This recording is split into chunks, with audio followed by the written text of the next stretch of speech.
Since the launch of the Bitcoin ETFs, we've seen a new all-time high and multiple months with double-digit gains for BTC.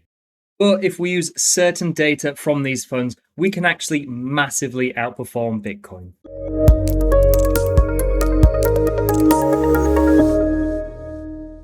Today, we're going to be looking at how you can use ETF data to massively outperform Bitcoin. And where better to start than the new ETF data charts we have here on BitcoinMagazinePro.com. So to start with here, we have the ETF cumulative flows in BTC. Now, this is tracking all of the large Bitcoin ETFs, which launched in January of this year, to see their daily inflows or outflows of BTC. So we can see right now that these ETFs currently hold around 296,205 BTC in terms of their net flows since launch on January 11th.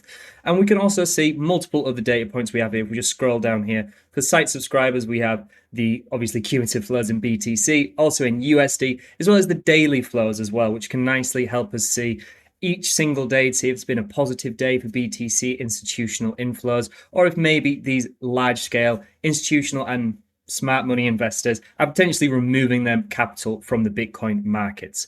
And like we said, Bitcoin, since the launch of these on January 11th, has had a pretty good time. We've seen a new all-time high at close to $74,000. And since that launch, we've had 6 out of 9 months this year which have been positive, and many of them have been double-digit percentage gains. So it's certainly not been a bad time to be in BTC. Obviously, we've had a little bit more of a boring period of price action over the past few months, but realistically, things are looking good. But what we can actually do is use this ETF data, specifically this data, which is the Bitcoin ETF daily flows in BTC denominations, to actually outperform BTC, which may be surprising considering, like we said, we've seen Bitcoin rally from $30,000, that $30,000 region, all the way up to near $74,000 towards a new all-time high. And all we really need is just these green and red bars to actually outperform this quite noticeably, actually. So the way we're actually going to be using this data is once we see a positive day of inflows, once we see a green bar, we're going to accumulate BTC, and once we see a red bar, we're going to sell BTC. It's that simple. It is literally just buy once we have a green day, sell once we have a red day. Now, there's obviously quite a few periods of time when we're going to buy, and then there's going to be consecutive days of inflows, which is fine. We're just going to hold BTC during that period. We're not going to reaccumulate or anything. This is just going to be very simple buy and sell strategy. But then as soon as we get an outflow day, we're going to sell BTC. Now, keep in mind, we're going to have to wait until the day actually closes. So the first day was January the 11th, but we wouldn't actually know that that was a positive date until after that. So we're going to be using the closing prices of each day following this. So if we just jump over to TradingView here, I went through the painstakingly long task of actually adding all of these trades onto the chart. And if I just hide myself here, we can see, like we said, from January the 11th, when these launched, the first trade was actually a losing trade. It was minus 6.92%, followed by another losing trade and another losing trade. So we didn't have 3 great instances of buy purchases according to this ETF data strategy. But if we zoom out, we can see we had a 24% win, a 21% win. And then again, we just had quite a lot of choppy price action where these had some positive trades, a few negative trades. But ultimately, the big part of this strategy is just compounding these winners during this choppy consolidation, because compounding is going to be the number one thing that's really going to massively increase your capital during not only choppy consolidation periods, but during bull cycles as well. So the way this is going to work is, say, for example, we had $100 in starting capital, and then we had a first winning trade of 10%. That 10% is going to add $10, so we're going to be on $110. But then if we were to win another 10% on the next trade, we'd actually win a little bit more. We'd actually go to $121 because we're now not compounding from this $100, we're compounding from this $110. So this is the big influence compounding has on your capital. Obviously, after a losing trade, those losses are going to be a little bit bigger than $6 or $8. It's going to be potentially $10+. But over time, we can see that this compounding really works in our favor. We can see that since then, Bitcoin, if you started with $100, you'd currently be on $200.39 as of today. And that's just using today's opening price today as I film this on Tuesday the 24th. We've actually had a little bit of a positive day, so we could actually drag that up a little bit and it'd be even more positive.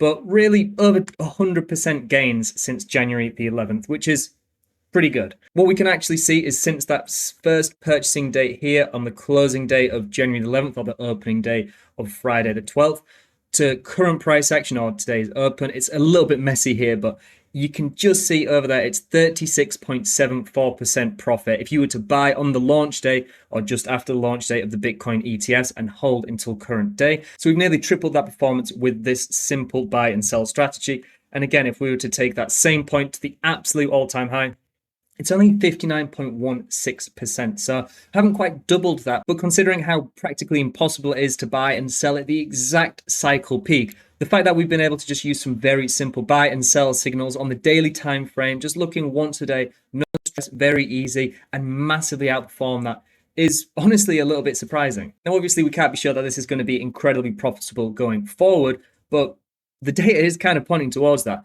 And if we just look now, if we go back to this chart here, we can see that recently we have actually had a positive trend of BTC ETF inflows. From September the 19th, every day since then has been a positive inflow day. So hopefully this trend continues, and hopefully this upside price action continues. If history is anything to go by, then maybe we're going to see a little bit more of a rally in BTC over the coming days. Unless we start seeing some outflows, then potentially a little bit of a pullback. But this is a great, simple strategy and another aspect you can add into your Bitcoin accumulation or distribution to help improve that profitability. Also, if you haven't already, please don't forget to like this video, subscribe to the channel, and turn on notifications to ensure you're receiving all of our content as soon as it's released. And make sure to check out all the resources we've discussed today, as well as the many more that are all available on bitcoinmagazinepro.com, your number one source for Bitcoin analysis. So just to summarize, since the launch of the BTC ETFs, Bitcoin has made new all-time highs and had 6 out of the previous 9 months of experienced positive price action. So it's really been a good period of BTC price action,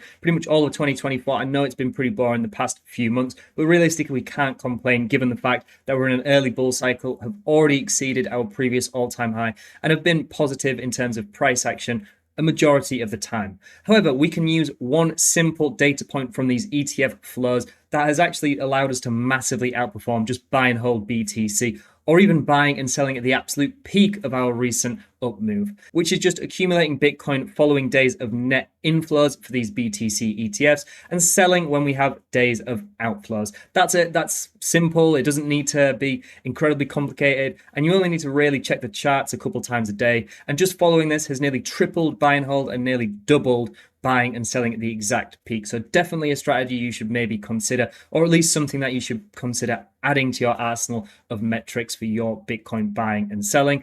And as we can see from this, compounding your returns is incredibly effective. Just buying and holding indefinitely is obviously not a bad strategy. It prevents you from selling at the lows and buying at the peaks and allowing FOMO to take hold. But compounding really does increase those gains exponentially, especially if we can use data points like this one, which allows us to follow the smart money, which really, why shouldn't we be following the smart money? If the data is there for us to see and it improves our investing, then it's just another data point we can add in with our other on-chain analysis and market cycle analysis to really improve our profitability. If you like this video, then please visit bitcoinmagazinepro.com, where our analytics help you to cut through the noise to make informed, data-driven decisions about Bitcoin. With over 150 live charts, in-depth crypto industry reports, API access, and more, all for a fraction of the standard industry price, including all of the ETF data charts we've shown here today, which could form a solid foundation for your strategy going forward. And let me know what your thoughts are on using Bitcoin ETF data. Is this something you're going to be incorporating into your analysis, or do you think it's maybe just a little bit of a coincidence, the inflows and outflows we've seen and the profitability that would have brought over the past few months?